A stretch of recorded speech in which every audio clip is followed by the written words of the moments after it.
Hey, it's Charlie again, and today we're going to know if we can know reality. So let me put you up on your little pedestal, and I'll tell you that the guy that founded the Bible college and seminary that I attended actually started his analysis of everything with this point. I chose not to do that, but to work from a couple other points earlier. But this is an important point, and the reason why is because there are people out there that actually deny that they can know reality. That may sound stupid unless you're one of them, and it is. It's crazy. It's very similar to atheism, where I believe it's a moral deficiency that would lead somebody to say, "Well, I can't know reality." There's something wrong with them inside in their moral character. Whether, like I said yesterday, it could be a sexual pervert, they could be a some type of deviant, or they just want to live a life that's separated from God. And the only way they can do that is to make it look like we can't know anything anyway. And you got to feel bad for people like that. There's something really lacking when somebody lays in bed at night and says, I can't know anything. It's crazy. And people build entire systems of philosophy to justify this stand. And that's a problem with philosophy in general, is there are so many philosophers and they've come up with so many goofy ideas over the years that they just kind of build on top of each other to the point where it's really tedious listening to some of these people and thinking they make these points that sound so right, and you think, how am I going to get out of that? And it does help you stretch your mind, but at the same time, people that aren't willing to stretch their mind but are just willing to accept the first thing they hear get lost in this kind of junk. And so, it's very sad. Let me read you what the Bible says. It says in 1 Corinthians 3:18 through 20, it says, "Do not deceive yourselves. If any one of you thinks he is wise by the standards of this age, he should become a fool, so that he may become wise." And then Paul goes on to say, "For the wisdom of this world is foolishness in God's sight. As it is written, he catches the wise in their craftiness. And again, the Lord knows the thoughts of the wise are futile." All right? God has vast, unlimited knowledge, and we strive to deny him. We strive to deny the goodness that he's shown us in the created order, and we come up with all kinds of philosophic reasons why we can't. It's just plain sad. So maybe it's better for us to become fools in order to become wise. Drop all of the arrogance and just simply say we don't have all the answers, but we trust that God does, and that what he has made is good, and that we can know reality. Some people say the truth is what feels good. Some people say truth is what's, they just make up all kinds of things about what truth is, when in fact truth is what corresponds with reality.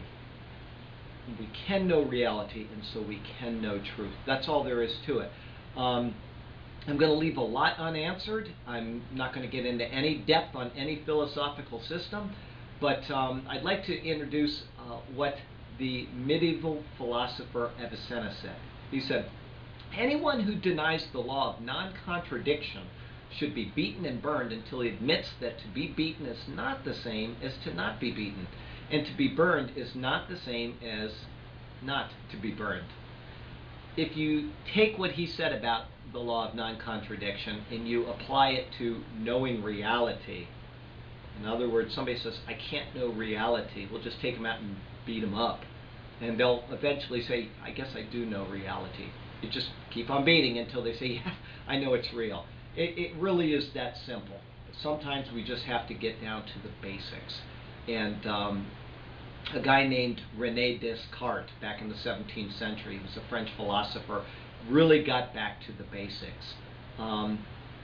What he said, he started out on a journey of doubting, kind of what I'm talking about. Can I know anything at all? I can't know anything at all. Well, he didn't do that. He just says, what can I not deny? And he went on a system of denial of everything that he closed his eyes, and he'd look into his mind, and he'd say, "Can I actually prove that this is real, or this is real, or this is real?" And he denied everything. And he finally realized there was one thing that he simply could not deny. In the Latin, he wrote, cogito ergo sum. I think, therefore I am. Now, in 1969, the Moody Blues, some of you may have heard the song if you're kind of that generation. The Moody Blues wrote a song called In the Beginning. And it starts out with, I think. I think I am. Therefore I am. I think. Well, that's a problem. René Descartes was right to stop at his conclusion. I think, therefore I am. But the Moody Blues went in and said, I think I am. I think. Well, once you get inside of your mind, you really never get back out of it. The only way to get back out of your mind is to go have somebody just start beating on you until you realize, oh yeah, there really is a physical world. There really is something beyond my mind. So stop at cogito ergo sum. I think, therefore I am, and you'll do fine. We can know reality. Descartes built his entire system of philosophy on that, and what he did is he built from the mental knowledge of self, there is a mind, to an ideological argument.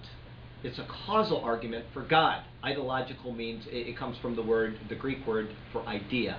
So here I have a mental knowledge of myself. I go to a ideological causal argument for God, which means that here I am, I must have been caused by God. Okay? And then from there, he went to a material idea. In other words, he went from his mind to God to the material world. There must be a material substance to support the physical sensations around us that we perceive with our mind. Taste, smells, feeling, sight, all those things. Now, that's kind of interesting, because if it was me, I would have said, I think, therefore I am, and because I think, there must be something physical that I'm made of. And then from there, because there's something physical, there must be a God. Well, Descartes didn't do that. He went instead from the idea of the cogito to God to the physical world, which it's just really interesting how the guy thought, and ultimately it's just interesting to me. But people have found arguments against his philosophic thoughts, okay, his philosophic system. And these arguments go back and forth and back and forth, and there's no point in getting into either real depth there or into an argument or a controversy on it. Just simply take time, if you can, to maybe lock yourself in a closet sometime where it's pitch dark and no sound, or go out to a desert and just really think on your existence, on your ability to know, and how you obtained that ability. Here's something I wrote. It went into a college paper. It's very short. It says, to doubt one's own existence is self-defeating and honestly stupid.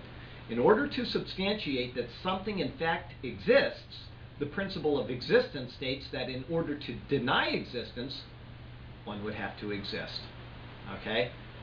It's that simple. In order to deny that something, that you exist, you have to exist.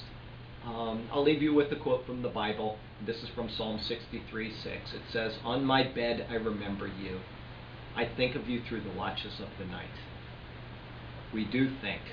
We do have a mental idea. Therefore, there must be a physical substance supporting that mental idea, and that came from somewhere. And that's what we're going to look into in the days ahead. So rest assured that you do exist, that you can know reality, and if somebody says you just can't know reality, take them out back behind the shed and just beat them until they admit that they can know reality. Okay? Have a nice evening.